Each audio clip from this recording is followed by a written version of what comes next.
Buenas noches a todos. Hoy tendremos nuestra última clase del ciclo de debates sobre bloques económicos regionales.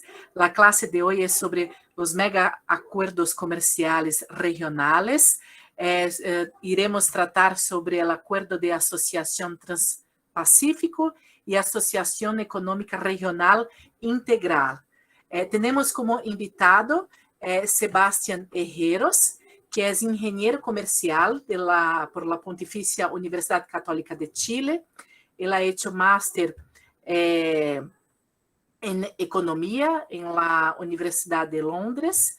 Desde 2009 es oficial de Asuntos Económicos de la Comisión Económica para América Latina y Caribe, desempeñando también por 13 años en la Dirección General Económica del Ministerio de Relaciones Exteriores de Chile. Él tiene una vasta experiencia en estudiar, en hacer investigación sobre integración económica regional, acuerdos comerciales, inversión, relaciones económicas entre América Latina y Asia. Sebastián, muchas gracias por estar acá compartiendo su conocimiento, su vasta experiencia en la clase de hoy en Unifesp. Muchas gracias. Obrigado, Regiane, pelo convite. Voy a hacer la apresentação em espanhol. A gente fala pouquinho, mas não dá para fazer a palestra completa em português, então espero que me puedan seguir bien. Trataré de hablar lento y claro, no como hablamos en Chile habitualmente. Así que eso es un placer estar con ustedes esta tarde. Y bueno, voy a ver, subirles la presentación que tengo. Share your screen.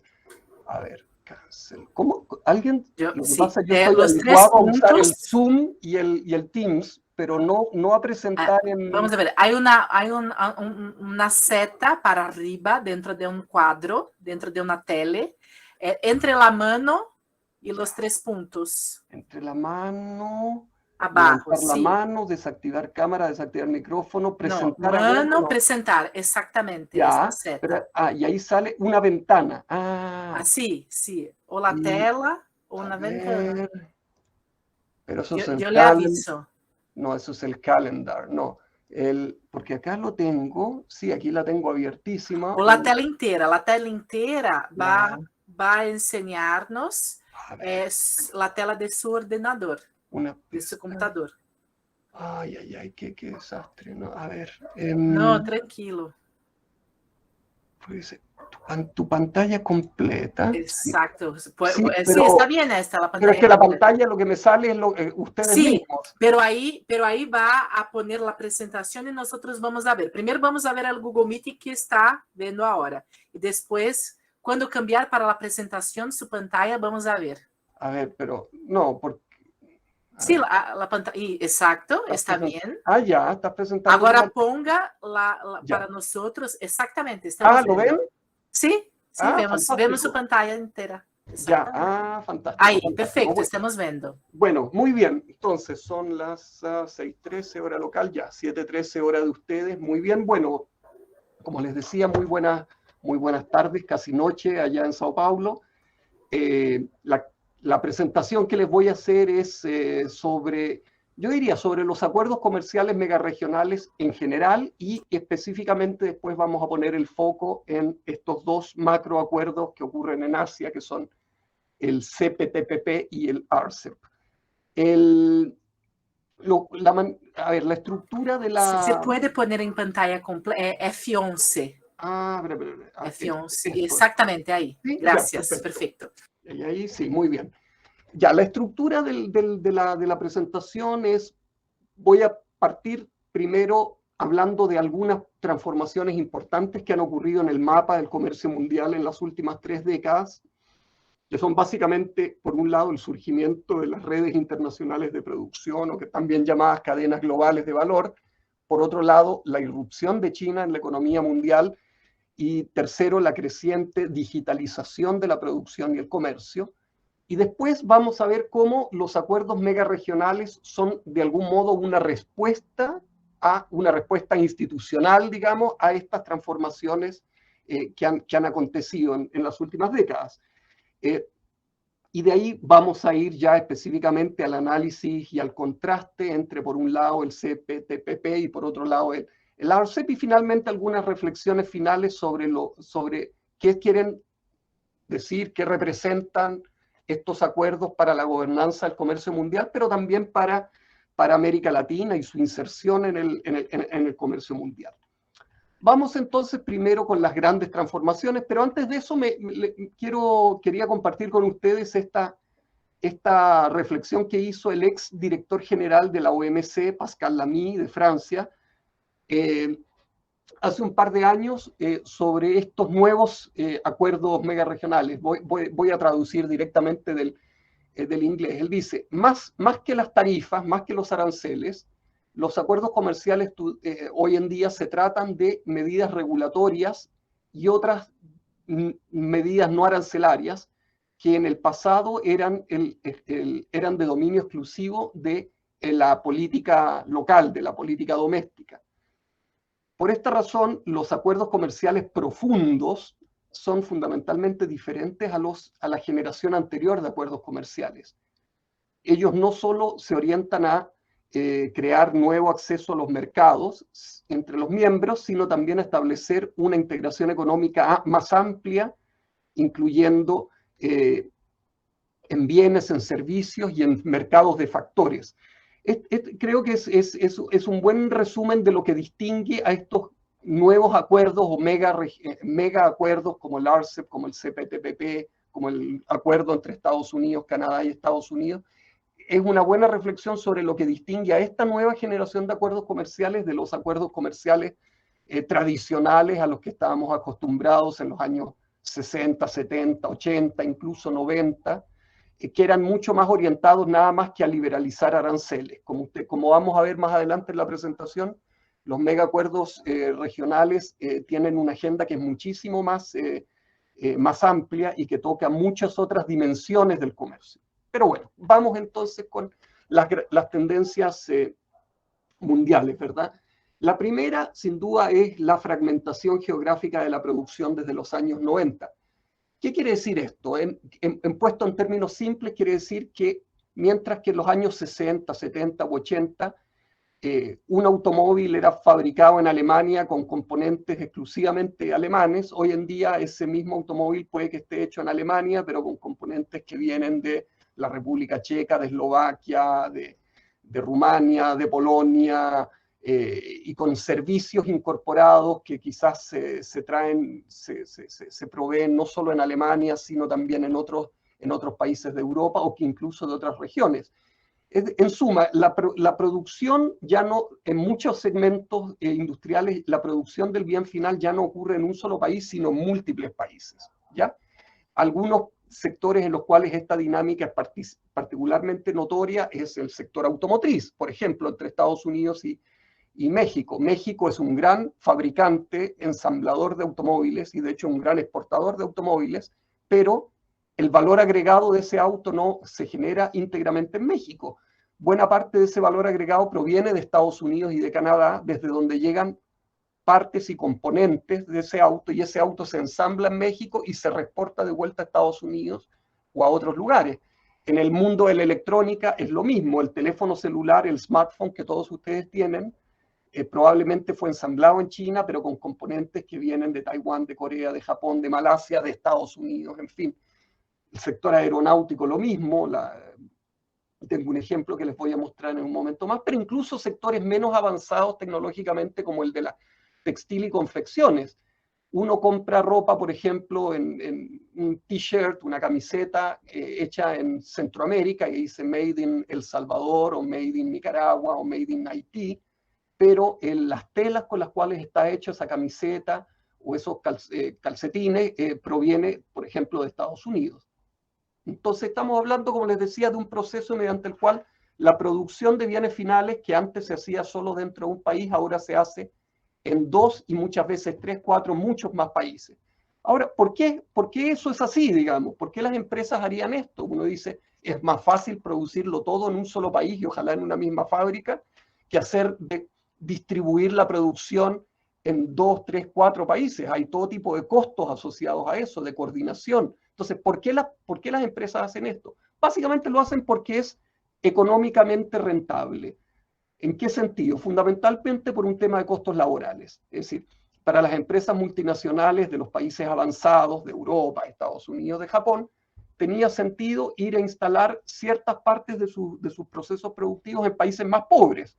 Una empresa estadounidense irse a México, una empresa japonesa irse a Indonesia, una empresa alemana irse a Rumania. ¿Por qué? Porque en esos países los costos laborales eran mucho más bajos que en sus países de origen y por lo tanto se podían beneficiar no solo de esos costos laborales, sino muchas veces también de beneficios tributarios, exención de impuestos, subsidios, en fin. Ahora, ¿por qué ocurrió esto? Esto ocurrió básicamente desde los años 90 y tuvo que ver con el término de la Guerra Fría y por lo tanto de la división este-oeste. La razón por la cual, por ejemplo, las empresas alemanas se fueron a instalar a la República Checa o a Polonia o a Rumania, en parte tuvo que ver con que el término de la Unión Soviética, de la división este-oeste, del muro de Berlín. Lo mismo pasa con la instalación de empresas japonesas, por ejemplo, en Vietnam, y en general con la reducción de las barreras al comercio y a la inversión extranjera en los países en desarrollo. Pensemos que hasta comienzos de los años 90 la mayoría de los países en desarrollo tenían estrategias más bien de sustitución de importaciones y que por lo tanto tenían barreras muy altas al comercio y a la inversión extranjera. Eso cambió en los años 90 con el consenso de Washington. Todos los países empezaron a querer insertarse en el comercio mundial y a atraer inversión extranjera. Y obviamente las multinacionales se aprovecharon de esto para ir a instalarse a esos países y beneficiarse de sus menores costos laborales y usar a esos países como plataformas de exportación. Y el otro factor que hizo posible esta nueva reconfiguración del mapa, de la geografía de la producción mundial, fueron los avances tecnológicos, fundamentalmente el Internet, porque hoy en día a través del Internet es mucho más fácil coordinar lo que ocurre en 4 o 5 países distintos que lo que era antes de que existiera el Internet. Por lo tanto, los costos de coordinación, de tener una producción dispersa, se redujeron dramáticamente. Y con todas estas herramientas, como por ejemplo el Teams que estamos usando hoy en día, que me permite a mí hacerles una clase a ustedes a varios miles de kilómetros de distancia.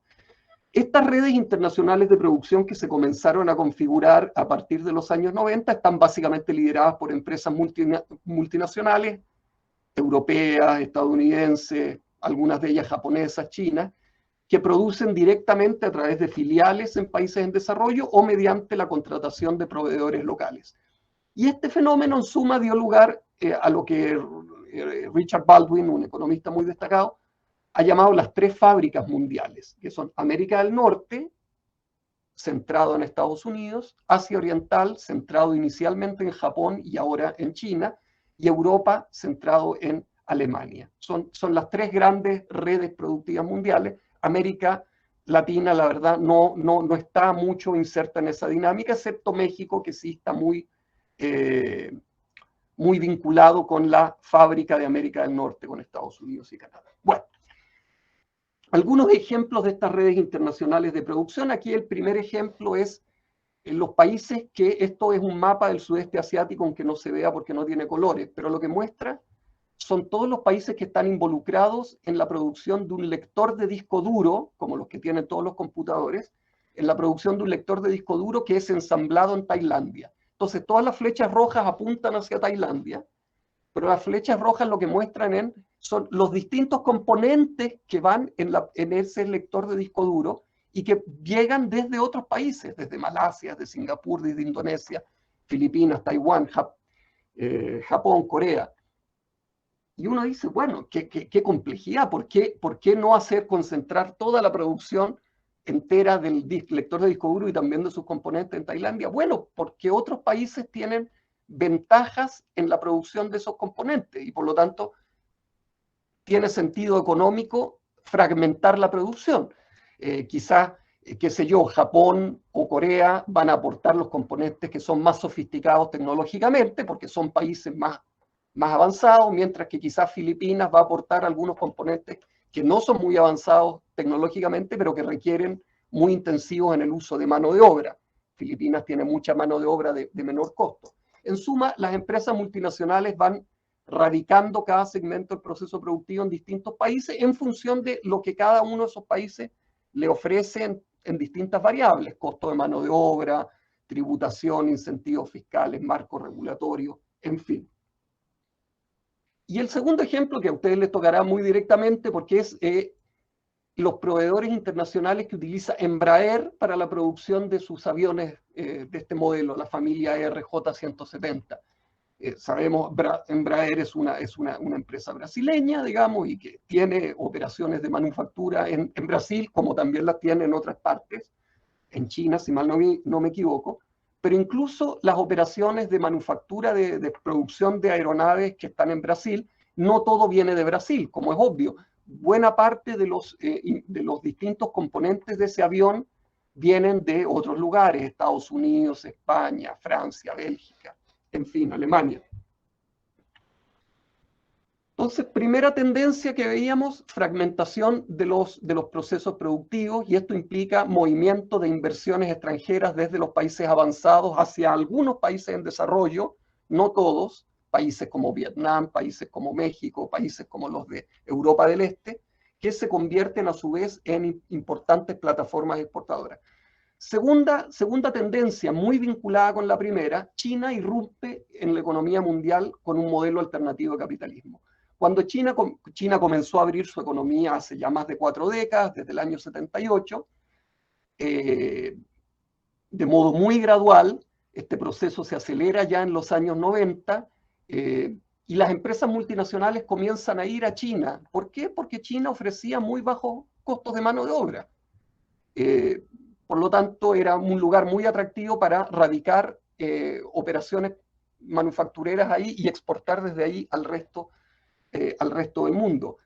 Y China ha sido tan exitosa en esa estrategia exportadora que hoy en día se ha convertido en el principal exportador mundial de bienes a gran distancia de Estados Unidos, que es lo que se muestra en el gráfico de la izquierda, y también se ha convertido en el principal productor manufacturero mundial, que es lo que se ve en el gráfico de la derecha. En ambos casos ha logrado superar a Estados Unidos. Pero lo interesante de esto es que China no solo se ha convertido en un gran exportador de juguetes, zapatos, ropa y cosas relativamente poco sofisticadas, sino que se ha ido convirtiendo en una potencia tecnológica. Hoy en día, por ejemplo, China es el principal productor mundial de buses eléctricos, a gran distancia, pero a gran distancia concentra algo así como el 90% de la producción mundial de buses eléctricos. También está muy avanzado en inteligencia artificial, en el sector farmacéutico, etc. Es decir, no se quedó solo en la producción de bienes básicos intensivos en mano de obra, sino que ahora ya está derechamente compitiendo con Estados Unidos, con Europa y con Japón en los segmentos altamente intensivos en tecnología, en investigación y desarrollo, en propiedad intelectual. Y eso es parte de la razón por la cual está esta competencia entre China y Estados Unidos por el dominio, por la preponderancia tecnológica en el mundo. Bueno, y esto ocurre en un contexto en el cual se esperaba, cuando China ingresa a la OMC, que China convergiera gradualmente hacia una variedad de capitalismo occidental, por así decirlo. Y sin embargo eso no ha pasado. China básicamente ha mantenido un modelo de lo que se puede llamar capitalismo de Estado, con muchas cosas como requisitos de transferencia de tecnología obligatoria, requisitos para las empresas extranjeras de invertir en China que lo hagan a través de un socio local, subsidios a las empresas estatales chinas, en fin, toda una serie de herramientas que se apartan de la ortodoxia liberal, pero que a China le han funcionado muy bien. Entonces, esto también, esta irrupción de China en la economía mundial es algo que también ha generado una cierta reconfiguración en el mapa de la producción mundial, y ha generado tensiones con los países más avanzados, principalmente Estados Unidos, pero también en menor medida con Europa, porque estos países consideran que China ha logrado llegar hasta donde ha llegado gracias a herramientas que no se condicen con un orden comercial liberal, ¿ya? Vamos a volver sobre esto en un momento. Una tercera tendencia muy importante es el comercio bueno, no solo el comercio, la producción, el mundo se está digitalizando de un modo muy acelerado. Algunas estimaciones de la UNCTAD indican que el e-commerce en el mundo alcanzó casi los 27 billones de dólares en 2019, eso es el 30% del PIB mundial. Ahora, claro, esto incluye tanto el e-commerce transfronterizo como el e-commerce que ocurre dentro de las fronteras de cada país, pero aún así, claramente el fenómeno del e-commerce está adquiriendo gran preponderancia, y algunas otras cifras así lo confirman. Por ejemplo, el 12% del comercio mundial de bienes se realiza a través de plataformas digitales como Amazon, eBay, Mercado Libre, etc. El 52%, más de la mitad del comercio mundial de servicios, ya se realiza por vía digital. A través de Internet hoy en día es posible comercializar servicios financieros, informáticos, educación a distancia, telemedicina, entretención, para qué decir, Netflix, todo ese tipo de cosas, ingeniería, diseño, asesorías legales, en fin. Otra manifestación de esta digitalización es la creciente sustitución de bienes físicos por sus contrapartes digitales. Es decir, hoy en día ya nadie compra CDs de música, discos compactos, todo el mundo hace streaming de música, libros, se siguen vendiendo libros, pero junto con ebooks. Las películas también, uno ya no compra DVDs, sino que hace streaming. Los juegos de video, misma cosa, ya no se venden prácticamente, o se venden mucho menos en formato físico, y más bien se obtienen a través de descargas, y suma y sigue, digamos.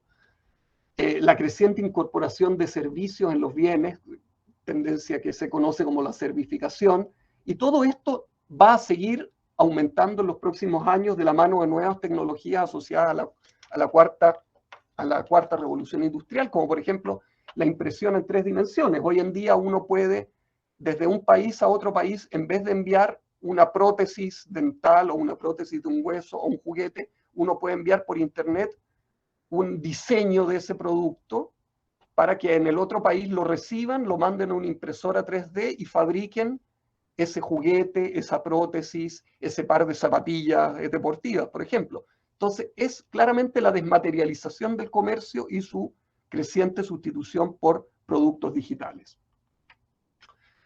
Y nada más que una aproximación a este fenómeno tiene que ver con el tráfico global de Internet, en cómo ha crecido de modo absolutamente exponencial en las últimas 3 décadas.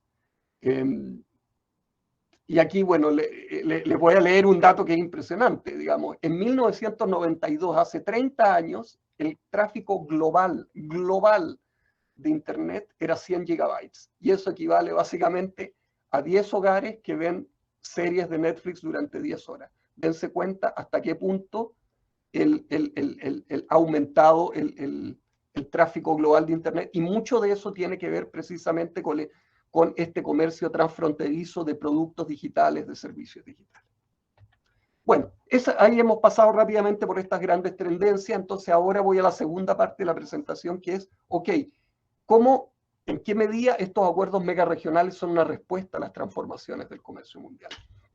Lo primero es decir, los acuerdos comerciales como tales no son algo tan novedoso, existen desde siempre. Digamos, este gráfico muestra el número acumulado de acuerdos comerciales preferenciales en el mundo desde el año 48. Estos son datos compilados por la Secretaría de la OMC, y vemos que, digamos, durante las primeras 40 años, la verdad es que fue muy pequeñito el número. Hasta, digamos, el año 90, el número de acuerdos comerciales era muy bajo en el mundo. Y como el año 90 comienza a crecer también de modo exponencial, menos exponencial que el tráfico de Internet, pero exponencial de todos modos. Esto tiene que ver con las tendencias que ya le decía. En los años 90 los países en desarrollo comienzan a abrir sus economías y comienzan a querer atraer inversión extranjera desde los países avanzados.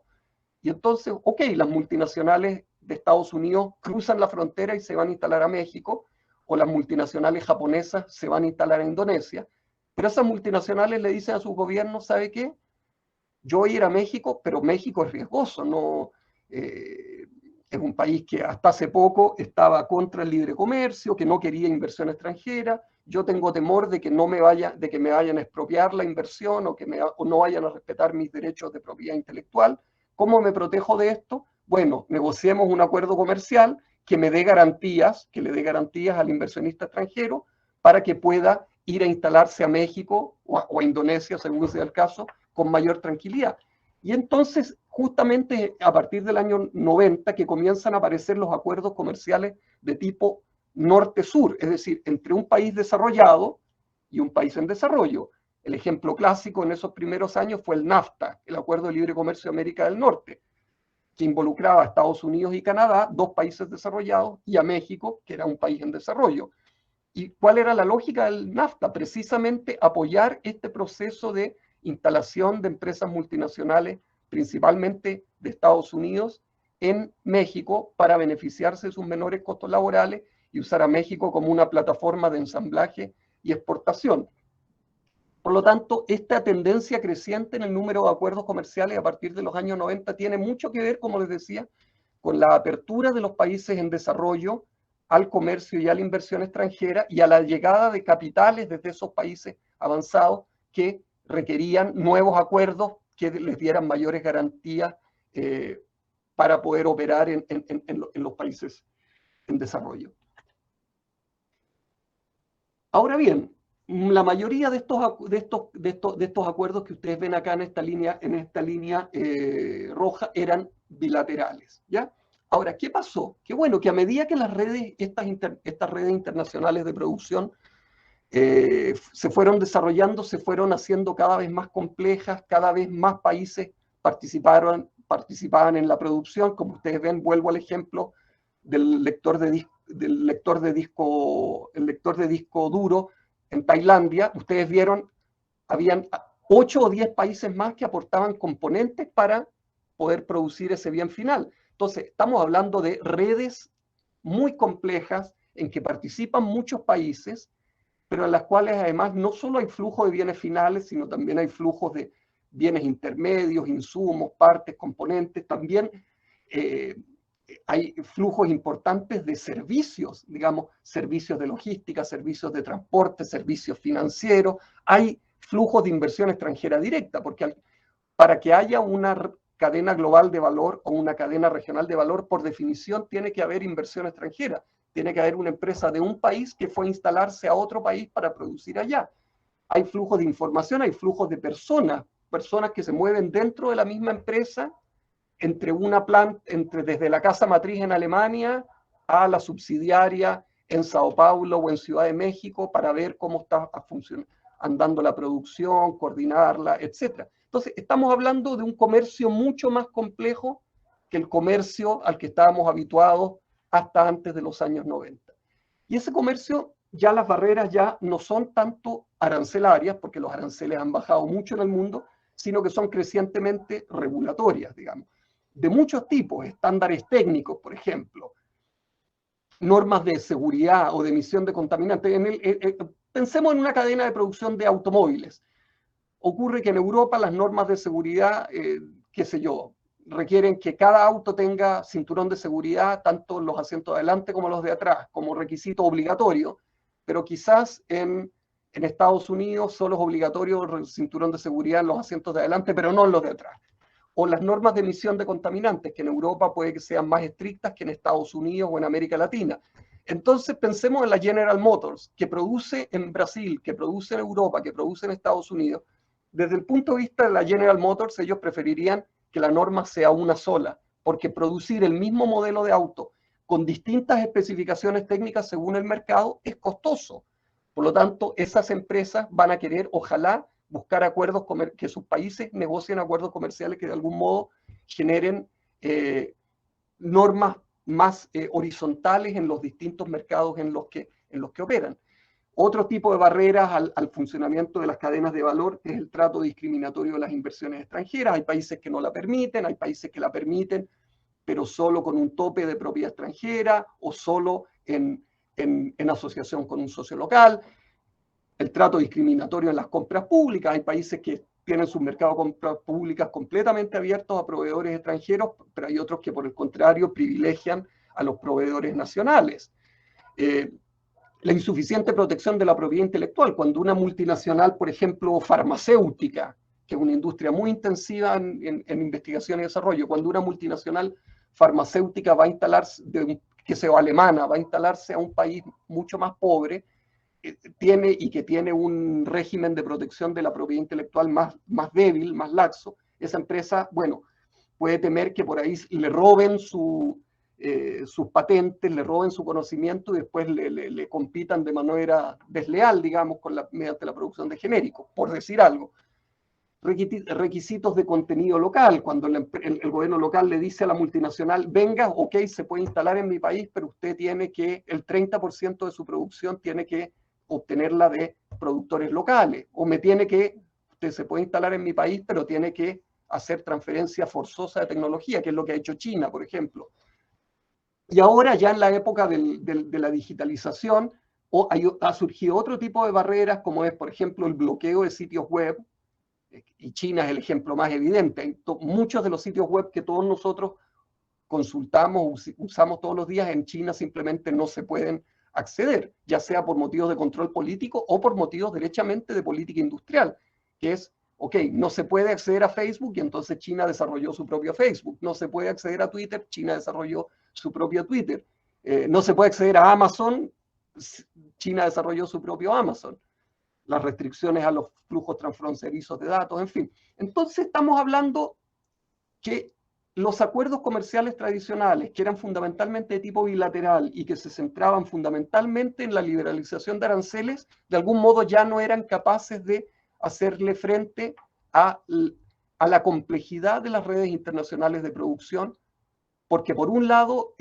la variedad de temas que podían constituir barreras al funcionamiento de esas cadenas se amplió mucho más allá de los aranceles hacia temas de tipo regulatorio, y por otro lado porque estas redes se hicieron cada vez más complejas en términos de la cantidad de países que participaban en ella. Y por lo tanto, en una red productiva que es plurinacional, en que participan 5, 6, 8 países, un acuerdo bilateral pierde valor, porque ese acuerdo bilateral solo es vinculante para los 2 países que participan en él, pero si en una red productiva hay 5 o 6 países, bueno, yo necesito ojalá un acuerdo que incluya a todos esos países, ¿ya? Por último, han ocurrido todas estas cosas en el mundo, en el comercio, en las cadenas de valor.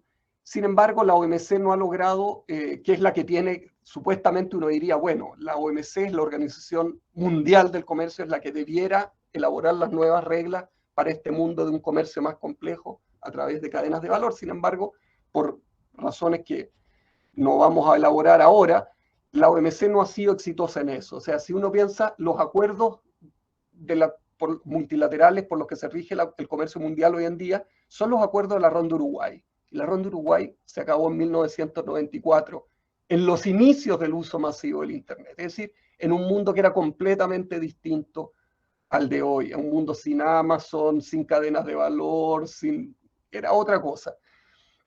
Y desde entonces la verdad es que la OMC no ha tenido la capacidad de generar nuevos acuerdos que de algún modo den cuenta de estas nuevas realidades del comercio mundial. Y no solo eso, sino que además incluso su función como foro de solución de controversias también hoy en día está completamente atrofiado debido a la paralización de su órgano de apelación por parte de Estados Unidos desde el año 2019. Y es en ese contexto que en los últimos años han habido todos estos llamados a reformar la OMC. Bueno, y en la conferencia ministerial que tuvo lugar la semana pasada en Ginebra, supuestamente se le dio inicio a este proceso de reforma, pero todos sabemos que va a ser un proceso largo y muy complicado, porque cada país tiene una idea distinta de qué es lo que quiere decir reformar la OMC. Bueno, entonces yo diría que los acuerdos megarregionales surgen de la conjunción de una serie de factores. Por un lado, la proliferación de estas redes internacionales de producción cada vez más complejas. Por otro lado, la revolución digital que trajo nuevos temas, que está cambiando la naturaleza del comercio y también ampliando el ámbito de lo que se entiende como política comercial. En tercer lugar, la irrupción de China en la economía mundial con un modelo económico que además no es el del capitalismo de corte occidental y que de algún modo produce fricciones con Estados Unidos, con Europa, y una deficiente gobernanza multilateral, una OMC que es incapaz de hacerse cargo de todos de estos cambios.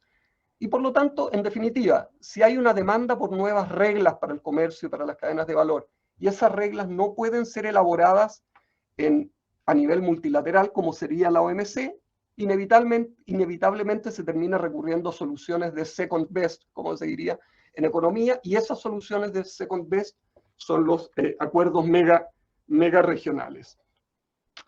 Voy a tratar de ir un poco más rápido hasta ahora. ¿Qué tienen de diferente estos nuevos acuerdos? Yo diría que tienen básicamente cuatro cosas distintas. Por un lado, un peso económico muy superior al de y todos los acuerdos comerciales previos. Dos, su gran alcance geográfico, como vamos a ver en un momento. Tercero, ya no estamos hablando de los clásicos acuerdos bilaterales, estamos hablando de acuerdos verdaderamente plurilaterales, con un alto número de participantes. Y cuarto, ya lo veíamos porque su motivación principal no es la reducción de aranceles, sino la armonización regulatoria. Sobre el primer punto, el peso económico, este gráfico aquí lo que muestra es el peso que tienen 4 bloques comerciales, que son el RCEP, el Transpacífico, el TPP-11, la Unión Europea, de 27 miembros, ya sin el Reino Unido, y el acuerdo, el TEMEC o USMCA, Estados Unidos, Canadá, México, el peso que cada uno de estos 4 bloques o mega acuerdos comerciales tiene en el PIB mundial, la barra azul, en las exportaciones mundiales de bienes, la barra marrón, café, en las importaciones, que es la barra gris, y en la población mundial, que es la barra amarilla. Y bueno, ahí vemos que efectivamente todos estos bloques representan fracciones muy importantes de la producción y del comercio mundiales, y en el caso del RCEP, además representa una fracción muy importante de la población mundial, porque incluye, bueno, a 2 de los 4 países más poblados del mundo, que son China e Indonesia. ¿Ya? Entonces, primera cosa, cuando hablamos de acuerdos megaregionales, estamos hablando de bloques que tienen un tremendo peso económico y también demográfico. Segundo, los acuerdos megaregionales tienen una agenda mucho más amplia que los acuerdos tradicionales. Es decir, los acuerdos megaregionales ciertamente incluyen todos los temas tradicionales asociados al comercio de bienes, los aranceles, la valoración aduanera, las normas de origen, todo eso que ya sabemos. Incluyen también lo que podríamos llamar los temas de segunda generación, que se incorporaron básicamente en la ronda Uruguay del GATT, los servicios, la propiedad intelectual y las compras públicas, e incluyen un número creciente de temas que la OMC todavía no está regulando, como el comercio electrónico, las empresas estatales, el tratamiento de la inversión extranjera, la política de competencia, la entrada temporal de personas de negocios, los estándares laborales, los estándares medioambientales, ¿ya? Es decir, estamos hablando de acuerdos que son muy comprensivos temáticamente. Vamos entonces ahora a nuestros 2 acuerdos específicos de los que vamos a hablar hoy. El TPP, voy a hablar primero del TPP porque surge primero, digamos. El antecedente, y esto es interesante, el acuerdo del TPP es un acuerdo muy pequeñito que se negoció el año 2005, que se llamaba el P4, y cuyos participantes eran 4 países también muy chicos: Brunei, Chile, Nueva Zelanda y Singapur. En 2010 Estados Unidos, que ya estaba preocupado por la irrupción de China en la economía mundial, y por el hecho que China estaba siendo muy exitosa con un modelo de capitalismo de Estado que Estados Unidos no le gusta. Entonces en 2010 Estados Unidos, en los años de la presidencia Obama, dice: tenemos que contrapesar la influencia de China en el mundo y especialmente en el Asia-Pacífico. Y para eso el vehículo que vamos a usar es tomar este acuerdo pequeñito, el P4, y ampliarlo para incorporar a más países, ¿ya? Incluido, por cierto, Estados Unidos, por de pronto. Y ahí se fueron incorporando nuevos países: Canadá, México, Malasia, Perú, Vietnam, en fin. El acuerdo se firma en 2016, fue una negociación completamente liderada por Estados Unidos, y la paradoja fue que justamente el año 2016 fue año eleccionario de Estados Unidos, asume Donald Trump y lo primero que dice, ya lo dijo desde la campaña, es: el TPP es el peor acuerdo de la historia, a pesar de que era un acuerdo que básicamente reflejaba los intereses de Estados Unidos, y por lo tanto la primera cosa que hace Donald Trump al asumir como presidente es retirarse del TPP. Este acuerdo, por cierto, era un acuerdo, y lo sigue siendo, que se lo considera como muy de alto estándar, digamos, y es basado en el modelo NAFTA, es decir, lleva la huella de Estados Unidos absolutamente. Por eso resulta tan paradojal que el propio Estados Unidos se haya retirado de él el año 2017. Bueno, en fin, tras la salida de Estados Unidos, los otros 11 miembros se quedaron pensando, bueno, ¿qué hacemos ahora, digamos? Se fue no solo el país más grande, sino además el país que había sido el ideólogo de esta negociación. Y bueno, los otros 11 dijeron, liderados por Japón, dijeron, ¿sabes qué? Vamos a poner este acuerdo igual en vigor entre nosotros y vamos a aprovechar de sacar algunas disposiciones en materia de propiedad intelectual que Estados Unidos exigía, pero que al resto de los países no les gustaban mucho. Bueno, ahora que Estados Unidos no estaba, entonces sacaron esas cláusulas sobre propiedad intelectual y el resto básicamente es lo mismo. O sea, el CPTPP es prácticamente idéntico al TPP original, menos, como les decía, algunas pocas cláusulas, principalmente sobre propiedad intelectual. Y ese acuerdo TPP-11 entra en vigor ya hace más de 3 años, en enero del 2019. Algo bien particular del TPP-11 que incluye, como vamos a ver a continuación, a países con niveles de desarrollo muy diferentes, pero tiene muy poco trato especial y diferenciado. ¿Qué quiere decir esto? Los acuerdos, las disciplinas de los compromisos del TPP-11 son básicamente los mismos para todo el mundo, para Japón y para Vietnam, por mucho que Japón y Vietnam tengan niveles de desarrollo muy distintos. Y esto es algo muy típico de Estados Unidos, que en general no le gusta mucho el trato especial y diferenciado. Bueno, y vamos al... Ciertamente la pregunta que siempre ronda es, bueno, si Estados Unidos volverá a ingresar al TPP, yo lo veo muy improbable hoy en día, dada la configuración política en Estados Unidos. Claramente el apoyo al libre comercio y a la globalización ha ido sostenidamente a la baja. Dudo que en la administración Biden, o por lo menos en los próximos 2-3 años, Estados Unidos reingrese, pero otros socios, incluido paradojalmente China, han manifestado su interés en unirse.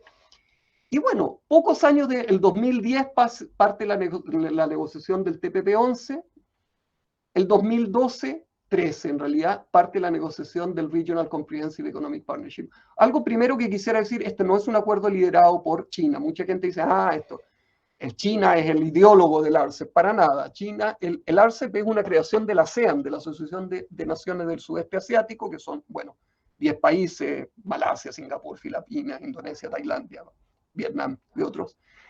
El RCEP ya tenía una red de acuerdos con China, con Japón, con Corea, con la India, con Australia y con Nueva Zelanda. Eso eran lo que se llamaban los acuerdos ASEAN +1, que además eran muy distintos entre sí. Y de repente ASEAN dice, oiga, bueno, ¿y por qué no tratamos de fusionar en un solo gran acuerdo estos acuerdos ASEAN +1? Y convocó, por lo tanto, a todos estos socios a negociar lo que se pasó a llamar el RCEP. Bueno, fue una negociación que durante varios años ocurrió en paralelo con la negociación del TPP-11 y con varios países que simultáneamente participaban en ambos procesos, como es el caso de Japón, de Malasia, de Vietnam. Fue una negociación muy difícil, como ustedes se pueden imaginar. Finalmente India se restó del acuerdo, fundamentalmente porque tenía temor a abrirle su mercado a las manufacturas de China y a los productos agrícolas de Australia y Nueva Zelanda. Por lo tanto, India se queda fuera y los otros 15 países lo firmaron en noviembre del 2020, en plena pandemia, y entró en vigor este año, el 1 de enero. La importancia en términos sustantivos es un acuerdo también comprensivo temáticamente, no se refiere solo a los aranceles, aborda muchos otros temas, pero es menos comprensivo y menos profundo que el TPP-11, ya lo vamos a ver en un momento más. Pero es importante por otras razones. Primero, es el primer acuerdo que vincula a China, Japón y Corea, las 3 principales economías asiáticas. Y segundo, y por eso mismo, es mucho el RCEP es más relevante que el TPP-11 para la gobernanza de lo que llamamos la fábrica Asia, ¿verdad? Esta red productiva que componen precisamente China, Japón, Corea y los países del sudeste asiático. Y el RCEP es más relevante para la gobernanza de esa red productiva de la Fábrica Asia, porque todas las principales economías que forman parte de la Fábrica Asia son parte de la RCEP, mientras que varias de ellas no son parte del TPP-11, como China, por de pronto, y también Corea. Básicamente la lógica del RCEP no es una lógica de constituir una plataforma exportadora hacia el resto del mundo. Su lógica es promover la producción en Asia para Asia. Es decir, que los componentes, los insumos, las partes y piezas que se fabriquen en cualquier lugar en cualquiera de los 15 países miembros puedan ser reexportadas a cualquiera de los otros 15 países miembros, ser procesadas y exportadas finalmente el producto final libre de aranceles a cualquiera de los 15 países miembros. Entonces es una lógica muy de producción en Asia para el mercado asiático. Y algo que lo distingue también del TPP-11 es que es muy flexible en los compromisos de cada país. Al igual que el TPP-11, el RCEP reúne a países con grados de desarrollo muy disímiles. En un lado tenemos, por un extremo tenemos, no sé, a Japón, la República de Corea, Singapur, y por otro lado tenemos a Laos, Camboya, Myanmar, que son países muy pobres. Pero a diferencia del TPP, mientras el TPP-11 básicamente impone los mismos estándares y compromisos para todos sus miembros, el RCEP se ajusta mucho más a la capacidad de cada país y por lo tanto a los países menos avanzados se les exige menos. Es más flexible.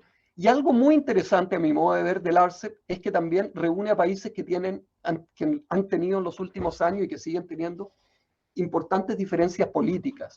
O sea, si uno piensa, el conflicto entre China y varios países del sudeste asiático respecto de la soberanía del mar de China meridional, en que ahí China tiene un serio controversia con Filipinas, con Vietnam, con Malasia, con varios países del sudeste asiático sobre quién ejerce soberanía en ese segmento del Océano Pacífico, el que se llama el mar del sur de China. Las diferencias políticas que ha tenido China con Australia, por ejemplo, en que Australia ha prohibido el ingreso de ciertas empresas chinas de alta tecnología al mercado australiano porque teme que pueda haber espionaje. Y China en retaliación le impone restricciones a las exportaciones australianas de vino, por ejemplo. En fin, hay una serie o incluso pensemos China e India. Bueno, India ya finalmente se salió del acuerdo, pero la relación política entre China y la India es muy difícil también. En fin, el RCEP reúne una configuración de países que, como les decía, han tenido importantes diferencias políticas y que, sin embargo, han sido capaces de dejar esas diferencias políticas a un lado cuando se trata de negociar este acuerdo que es percibido como un acuerdo de interés para todos los países participantes. Una muestra de pragmatismo asiático. Bueno, en términos de membresía, efectivamente estos acuerdos tienen un núcleo de países que están en ambos, Australia, Nueva Zelanda, Brunei, Singapur, Japón, Vietnam y Malasia. En el TPP tiene además algunos países que no son asiáticos, que son Canadá, México, Chile y Perú, mientras que el RCEP tiene también algunos países que son asiáticos, pero que no están en el TPP-11 y que son fundamentalmente, bueno, Laos, Camboya, Myanmar, Indonesia y Filipinas son generalmente los países relativamente más pobres del sudeste asiático y que probablemente tendrían dificultades para asumir los compromisos del TPP, que son más exigentes, pero que por el contrario pueden asumir los compromisos del RCEP, que son más flexibles. Y otros dos países muy importantes que no están que están en el RCEP, pero que no están en el TPP, son Tailandia y la República de Corea. Corea fundamentalmente porque es un país muy proteccionista en materia agrícola, muy proteccionista, más que Japón, y que por lo tanto tendría grandes dificultades para abrirle su mercado, por ejemplo, completamente a la producción agrícola de Canadá. Bueno, y ambos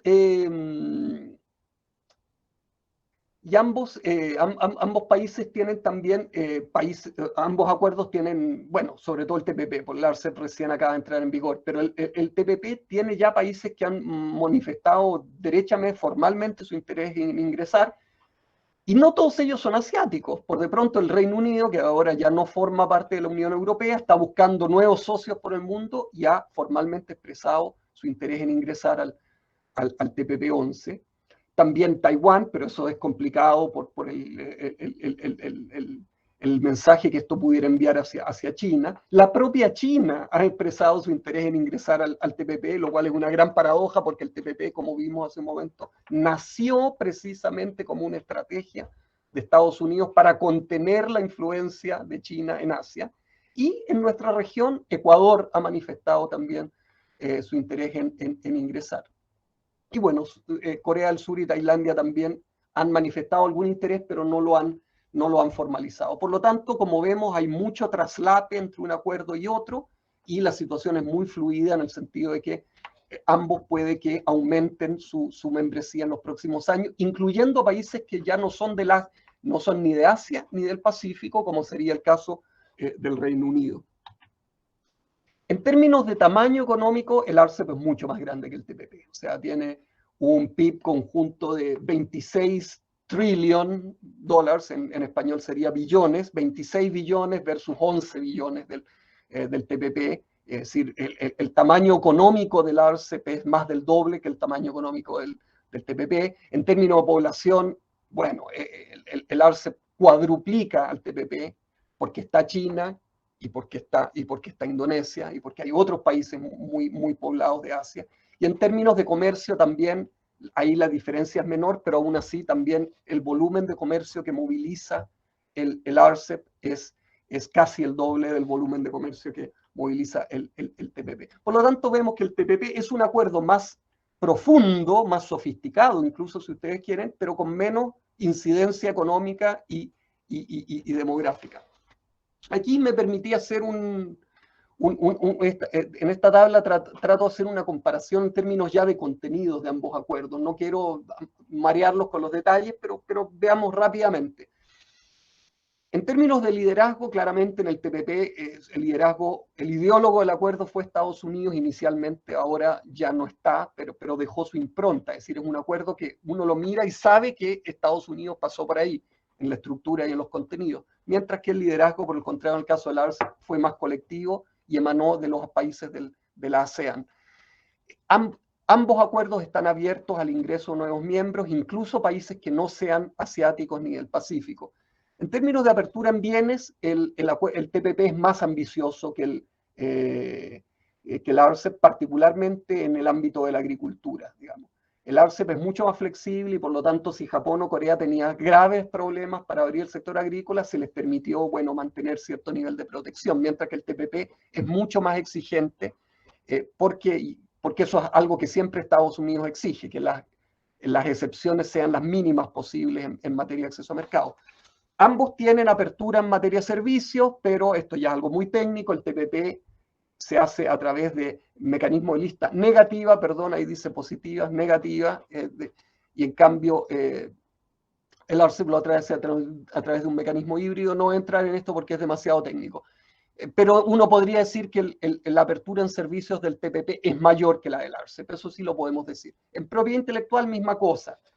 El TPP tiene disposiciones que son más avanzadas, más exigentes, y nuevamente eso tiene mucho que ver con el liderazgo que ejerció Estados Unidos ahí. Estados Unidos siempre está subiendo la vara del nivel de protección de la propiedad intelectual en cada nuevo acuerdo. En compras públicas, misma cosa. El TPP genera cierto nivel de apertura de las compras a nivel nacional, federal, subnacional, mientras que el RCEP solo es transparencia, no hay compromisos de apertura, porque los países del sudeste asiático y China no están dispuestos aún a abrir sus procesos de compras públicas, de bienes y servicios a la competencia extranjera. Solución de controversias inversionista-Estado, un tema muy controvertido en el mundo hoy. El TPP tiene este mecanismo, el RCEP no. Curiosamente, porque Nueva Zelanda, un país desarrollado, se opuso tuvo una consulta pública y a raíz de esa consulta pública Nueva Zelanda decidió que en adelante sus nuevos acuerdos comerciales no iban a tener solución de controversia de inversionista-Estado, y por lo tanto, como Nueva Zelanda se opuso, el RCEP no tiene solución de controversia de inversionista-Estado, pero en realidad eso tampoco le gustaba a muchos de los otros países miembros. Y así seguimos. El TPP tiene ciertos compromisos de disciplina para las empresas estatales, el RCEP no las tiene, obviamente, porque el RCEP está China y China no quiere ver limitado la autonomía de sus empresas estatales para competir con empresas privadas, ya sea chinas o fundamentalmente extranjeras. Y el RCEP tiene compromisos más o menos vinculantes en materia de estándares laborales y estándares medioambientales. El RCEP, por el contrario, no los tiene porque, bueno, ustedes imaginarán que Vietnam o Camboya o Myanmar o Indonesia dicen, ¿sabe qué? Yo, disculpe, pero mi ventaja en el comercio mundial es que en mis bajos sueldos. Y por lo tanto, no puedo, no estoy dispuesto a renunciar a esa ventaja porque en ese caso mi economía no sería competitiva. Y un poco lo mismo que ocurre con los estándares medioambientales. Digamos, nosotros somos países pobres y por lo tanto por ahora tenemos que funcionar con economías muy intensivas en carbón y por ende no podemos tomar compromisos en un acuerdo comercial, compromisos de reducción de emisiones de gases de efecto invernadero, qué sé yo. Y en materia digital, lo mismo. El TPP-11 prohíbe las restricciones a los flujos transfronterizos de datos, con algunas excepciones, prohíbe los requisitos de localización de servidores. Por el contrario, el RCEP permite todo ese tipo de herramientas que son utilizadas, por cierto, por China y también por otros países como Vietnam. Y bueno, en materia de trato especial y diferenciado, el TPP tiene muy poco y el RCEP tiene mucho. Es decir, el RCEP es sin duda un acuerdo menos ambicioso que el TPP, pero en realidad el RCEP no se orienta a la ambición, se orienta más bien, no aspira a ser un acuerdo de altos estándares, sino simplemente aspira a ser un acuerdo que vincule más estrechamente a los países de la fábrica Asia, ¿ya? Básicamente que el comercio pueda fluir de modo más fluido, valga la redundancia, entre los países del sudeste asiático, China, Japón. Por lo tanto, no aspira a ser un acuerdo de altos estándares, sino simplemente a generar mayores incentivos para la integración productiva entre los países miembros, los países de la fábrica Asia. Ya me voy acercando al final para dar tiempo a las preguntas. Aquí ha surgido, ahora en los últimos, el mes pasado, surgió lo que podría ser un tercer referente en esta misma región del mundo, que es el Indo-Pacific Economic Framework for Prosperity, IPEF. Esta es una iniciativa promovida por Estados Unidos, concretamente por la administración Biden. Se lanzó en mayo de este año, hace menos de un mes, en Japón, si mal no recuerdo.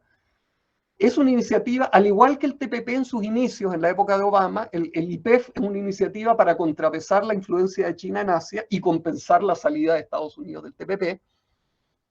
Participan, bueno, hay Australia, Brunei, Estados Unidos, Filipinas, India, Indonesia, Japón, Malasia, 40% del PIB mundial, pero no es un acuerdo comercial, es otra cosa. Tiene 4 pilares, que se denominan economía conectada, economía resiliente, economía limpia y economía justa, y ahí hay un pequeño resumen de los principales temas que figuran bajo cada uno de estos 4 pilares. Nadie sabe muy bien de qué se trata, para serle franco, nadie sabe muy bien todavía de qué se trata el Indo-Pacific Economic Framework. Con la información que manejamos hasta ahora, lo que sí sabemos es que no es un acuerdo comercial de tipo tradicional, de hecho no involucra compromisos de reducción de aranceles, sino que lo podríamos describir como una especie de plataforma de cooperación multitemática y que va a abordar algunos temas que tienen que ver con el comercio, como la regulación del comercio electrónico, por ejemplo, o la organización de las cadenas de suministro. Uno podría básicamente decir el Indo-Pacific Economic Framework es un intento de Estados Unidos de juntar a países like-minded, digamos, para generar reglas sobre ciertos temas que a Estados Unidos le interesan y en las cuales Estados Unidos quiere que estos países sigan los estándares de Estados Unidos y no los estándares de China, como por ejemplo la regulación del Internet y del e-commerce. Y del mismo modo, a través de este acuerdo, Estados Unidos espera, creo yo, reducir su dependencia de China como proveedor de productos electrónicos, de microprocesadores, de una serie de productos, suministros médicos y probablemente depender menos de China y depender más de estos otros países que para Estados Unidos son países confiables, ¿ya? Eso yo creo que es la lógica que orienta a esta nueva iniciativa, pero estamos recién en sus comienzos, así que no es mucho más lo que se puede decir todavía. En conclusión, últimas dos láminas. Bueno, ya lo dijimos, los acuerdos megarregionales tienen una lógica distinta a la de los acuerdos tradicionales, porque ya los temas de acceso a mercado, de aranceles, ya no son lo central, sino la armonización regulatoria. ¿Y por qué la armonización regulatoria? Para reducir los costos de transacción que se producen en estas redes internacionales de producción cada vez más complejas. Ahora bien, la armonización regulatoria no es necesariamente beneficiosa para todos los países y en algunos casos puede tener efectos negativos. Es decir, un país tiene lógica que un país rico y sofisticado tecnológicamente tenga un régimen muy estricto de propiedad intelectual, sin duda, y tiene lógica también que un país muy pobre no tenga un régimen de protección intelectual muy fuerte, porque ese país probablemente va a tener que avanzar hacia el desarrollo copiando tecnologías que se producen en otras partes del mundo. Entonces, a Laos, por decir algo, en Asia, ¿de qué le sirve tener un régimen de protección de patentes farmacéuticas tan estricto como el de Suiza? No le sirve de nada, más bien le sirve para encarecer el acceso de los medicamentos a su población, que además es pobre y los medicamentos le cuestan mucho. Entonces, lo que quiero decir, cuando uno armoniza entre países con niveles de desarrollo muy disímiles, que es el caso tanto del RCEP como del TPP, a algunos les va a venir muy bien, porque básicamente van a exportar sus regulaciones a otros países, pero a los más pobres les puede generar grandes problemas, digamos. Y bueno, esto se produce. En el TPP es muy obvio, porque básicamente el TPP fue un ejercicio en que Estados Unidos fijó los parámetros generales del acuerdo y todos los demás países miembros tuvieron que adaptarse a él, incluidos países mucho más pobres, como es el caso de Vietnam. Y con esto quiero decir algo muy obvio, que es participar en estos acuerdos no es una panacea para el desarrollo, porque también tienen costos. Y de hecho, esto tiene mucho que ver con la discusión en Chile, en mi país, sobre el TPP, que Chile firmó el TPP, pero sin embargo han pasado casi 4 años y todavía no lo ratifica, porque el gobierno no está convencido y la opinión pública no está convencida de que el TPP sea necesariamente beneficioso para Chile. Por lo tanto, la participación en estos acuerdos no es una panacea y de hecho el tema de las ganancias en acceso a mercado no puede ser el único o principal criterio de evaluación. Es decir, para Chile, vuelvo a este ejemplo, no basta con decir, mire, para Chile es bueno entrar al TPP porque vamos a reducir los aranceles para la carne de cerdo en Japón. Ok, eso es importante, pero a cambio de eso quizás vamos a tener que asumir compromisos en materia de propiedad intelectual o de protección de la inversión extranjera que no necesariamente consideramos que sean buenos para el país. Entonces, evaluar estos acuerdos, como son muy complejos, evaluarlos también es un ejercicio complejo. Esta es la última. Yo creo que estos acuerdos, para bien o para mal, solo van a ganar importancia en los próximos años, por varias razones y por varias cosas que están pasando en el mundo. El COVID claramente reforzó ciertas tendencias que ya venían, ¿verdad? La digitalización, obviamente, debido a las restricciones a la movilidad, la conflictividad o politización en las relaciones comerciales. Ahora ya las relaciones comerciales ya tienen cada vez un componente geopolítico más importante y la invasión rusa a Ucrania ha terminado de confirmar aquello. Es decir, ya no da lo mismo para un país como Estados Unidos decir, bueno, el 80% de nuestros semiconductores los importamos desde China y that's fine, porque es el país donde se producen más barato. Ahora Estados Unidos dice, oh, no me siento tranquilo con que el 80% de un producto tan estratégico como los semiconductores venga de un país con el cual tenemos serios diferencias políticas, geopolíticas, económicas, etc. Y eso ha dado lugar ya a ciertos movimientos para buscar generar nuevos proveedores, reconfigurar las redes de abastecimiento hacia países que para Estados Unidos o a Europa les resulten más confiables. Lo mismo pasa con los fertilizantes rusos. Ahora América Latina, Brasil, por cierto, depende mucho de los fertilizantes rusos. Y bueno, los fertilizantes rusos no son tan fáciles de obtener. ¿Y qué pasa si Rusia suspende las exportaciones de fertilizantes? Entonces, el comercio se está geopolitizando aceleradamente y esto está trayendo como resultado, como correlato, que ya la gente no se siente tan segura y tan contenta con traer insumos o productos desde lugares que están ubicados a 10.000 kilómetros de distancia. Y ¿saben qué? Yo prefiero tener redes más cortas, donde sean más seguras, más estables, más resilientes, digamos, y por lo tanto, de algún modo, Estados Unidos está tratando de generar procesos de reshoring, de que las inversiones, algunas inversiones que hoy están en China se vayan, por ejemplo, a México. Europa está también tratando de traer inversiones en China hacia países de Europa del Este o del norte de África o Turquía, en fin. Ese fenómeno se está dando en todo el mundo, hace una tendencia en una mayor regionalización del comercio y de las cadenas de valor.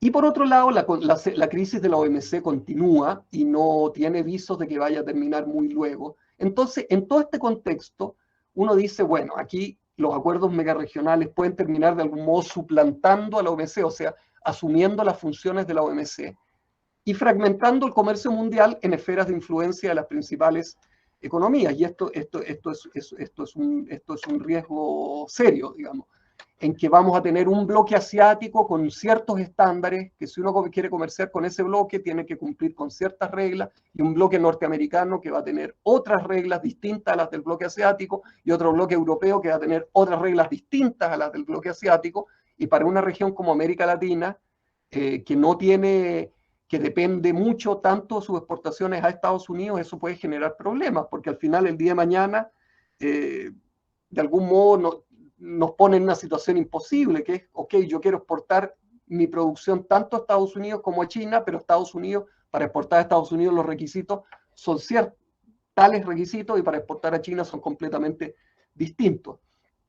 Ahora, específicamente en lo que hace al TPP-11 y al RCEP, yo diría que no son necesariamente proyectos rivales, y de hecho, ustedes ya ven que muchos países participan en ambos, y no solo eso, de hecho, China ha postulado oficialmente para ingresar al TPP, entonces claramente no son proyectos rivales, más allá de que uno es más ambicioso que el otro, pero el IPEF, el Indo-Pacific Framework, y el RCEP sí pueden terminar siendo proyectos rivales, dependiendo de cómo evolucione esta iniciativa, porque el IPEF, el Indo-Pacific, sí tiene una motivación muy evidente de contrapesar la influencia de China y generar nuevas reglas del juego alternativas a las que promueve China y que de algún modo están reflejadas en el RCEP.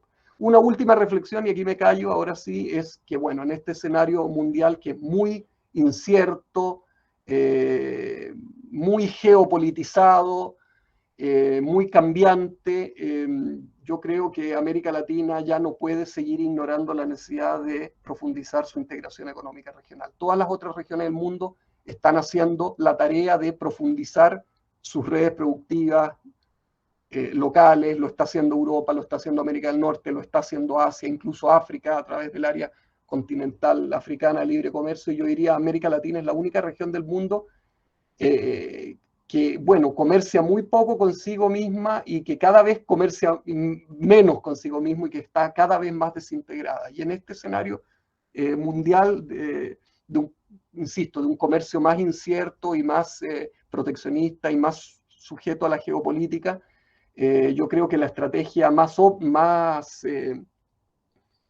sensata para los países de América Latina sería tratar de retomar el tema de la integración económica regional, y eso, bueno, pasa, por cierto, por el liderazgo de los dos países más grandes que son Brasil y México. Pero bueno, ese es otro tema. Ya, yo he hablado mucho más de lo que una hora casi. Oh, qué horror.